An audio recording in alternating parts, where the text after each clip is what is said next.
আসসালামু আলাইকুম বন্ধুরা, আরাফাত ডিজিটাল স্টুডিওর পক্ষ থেকে তোমাদের সবাইকে স্বাগত। বন্ধুরা, দেখতেই পাচ্ছ ট্রাক গাড়ি বিক্রয়ের দলিল বা ট্রাক গাড়ি ক্রয়ের দলিল অথবা ট্রাক গাড়ি হস্তান্তরযোগ্য দলিল কিভাবে তৈরি করবে আজকের এই ভিডিওতে আমি আলোচনা করার চেষ্টা করব। বন্ধুরা, তার আগে ছোট্ট একটা রিকোয়েস্ট, যারা আমার চ্যানেলে নতুন অবশ্যই আমার চ্যানেলটিকে সাবস্ক্রাইব করবা এবং পাশে থাকা নোটিফিকেশনটি অন করে রাখবা। বন্ধুরা, এখানে দেখো ক্রেতা, এখানে ক্রেতার নাম দিতে হবে। প্রথমে আমরা উপরে লিখে দেব ট্রাক গাড়ি বিক্রয়ের দলিল। এখানে ক্রেতার নাম, যিনি ক্রয় করবেন তার নাম, তার পিতার নাম, তার ধর্ম, তার পেশা। এরপর বন্ধুরা দেখো বিক্রেতা, যিনি বিক্রি করবেন মাসুম মিয়া, পিতা অমুক, জাতীয়তা ধর্ম ইসলাম, তার পেশা, তার ঠিকানা, তার উপজেলা বা তার জেলা। বন্ধুরা, এটা হলো প্রথম পাতার কাজ, অর্থাৎ আমরা ট্রাক গাড়ি বিক্রয়ের দলিল 3 পাতায় বা 3টি স্টেমে করার চেষ্টা করব বা 3 ফর্দে করতে হবে। যেহেতু একটা ট্রাক গাড়ির মূল্য অনেক বেশি, সেই ক্ষেত্রে 3 পাতায় 300 টাকার স্টেমে করলে তাহলে এগুলা গ্রহণযোগ্য হয় বা স্টেমটি গ্রহণযোগ্য হয় যে কোনো সমাজে, বা আইনি কোনো নোটিশ জারি হলে বা আইনি কোনো সমস্যা হলে সেই ক্ষেত্রে 3 পাতার স্টেম ছাড়া সেটি গ্রহণযোগ্য হতে চায় না বা হয় না।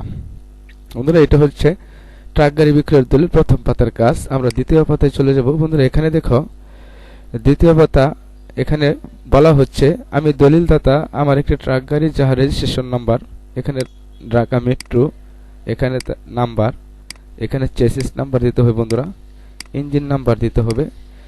বলা হচ্ছে যে বিক্রয় করার প্রস্তাব করিলে আপনি গ্রহীতা খরিদ করার ইচ্ছা পোষণ করিলে আমার উভয় পক্ষ আলাপ আলোচনার মধ্যে উক্ত গাড়ির সর্বোচ্চ বাজার মূল্য 10,20,000 টাকা মূল্য ধার্য করিয়া নগদ 8,20,000 টাকা এবং 2 লক্ষ টাকা বাকি রাখিয়া, বন্ধু এরকমটি হতে পারে যে 10,20,000 টাকা ট্রাকের মূল্য দেওয়া হয়েছে, এখানে নগদ 8,20,000 টাকা দেওয়া হচ্ছে, অথবা তোমাদের ক্ষেত্রে সেটা হতে পারে যে পুরোপুরি টাকাটা দেওয়া হবে।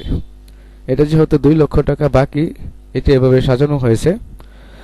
তো বন্ধুরা দেখো, বাকি রাখিয়া 8,20,000 টাকা বুঝিয়া পাইয়া আমি নিম্নলিখিত সাক্ষীগণের মোকাবেলায় গ্রহীতার নিকট উক্ত গাড়িখানা বিক্রয় করিলাম। অদ্বৈত উপরোক্ত গাড়িটির মালিক সত্য আমার নাম পরিবর্তে আপনার নিজ নামে নাম জারি করিয়া নির্বিবাদে ব্যবহার করিতে পারিবেন এবং যে কোনো প্রকার হস্তান্তর করিতে পারিবেন। ইহাতে আমি কিংবা আমার অবর্তমানে আমার অন্য কোনো ওয়ারিশগণ ক্রমে কেহ কোনো প্রকার ওজর আপত্তি করিতে পারিবে না, করিলে তাহা সর্ব আদালতে অগ্রাহ্য বা বাতিল বলিয়া গণ্য হইবে। বন্ধুরা, এখানে দেখো এদের তর্তের স্বেচ্ছায় সুখগণে অন্যের বিনা পরিচনে অত চুক্তিপত্র দলিল কম্পিউটারে কম্পোজ করাইয়া যথারীতি আপনার বরাবরে সম্পাদন করে দিলাম। বন্ধুরা, এখানে দলিল, ট্রাক বিক্রয়ের দলিল তৈরি করার যে দিন বা তারিখ এটি এখানে উল্লেখ করতে হবে। এরপরে বন্ধুরা দেখো তৃতীয় পাতায়, দ্বিতীয় পাতার কাজ শেষ। তৃতীয় পাতায় বন্ধুরা এখানে দেখো অত্র বিক্রয়নামা দলিল পাঠ করাইয়া ইহাতে লেখা যাবতীয় মর্ম আমরা সদ্যভাবে অবগত হইলাম। অত্র বিক্রয়নামা এক পাতায় কম্পিউটারে কম্পোজ করা হইল। এখানে বন্ধুরা 3 পাতায় দিতে হবে, এখানে 3 কথাটি উল্লেখ করে দিতে হবে এবং 3 জন সাক্ষী করা হইল। বন্ধুরা, এরপর দেখো সাক্ষীগণের নাম ও ঠিকানা, এখানে বিক্রেতার স্বাক্ষর, ক্রেতার স্বাক্ষর এবং সাক্ষীগণের নাম ও ঠিকানা বা স্বাক্ষর। এখানে ক্রেতার পক্ষে এবং বিক্রেতার পক্ষে 2 থেকে 3 জন বা আনাধিক আরো বেশি হতে পারে, তোমরা এখানে সাক্ষী দিয়ে দিও। বন্ধুরা, এই ছিল আজকের ট্রাক গাড়ি বিক্রয়ের বা ক্রয় বিক্রয়ের দলিল।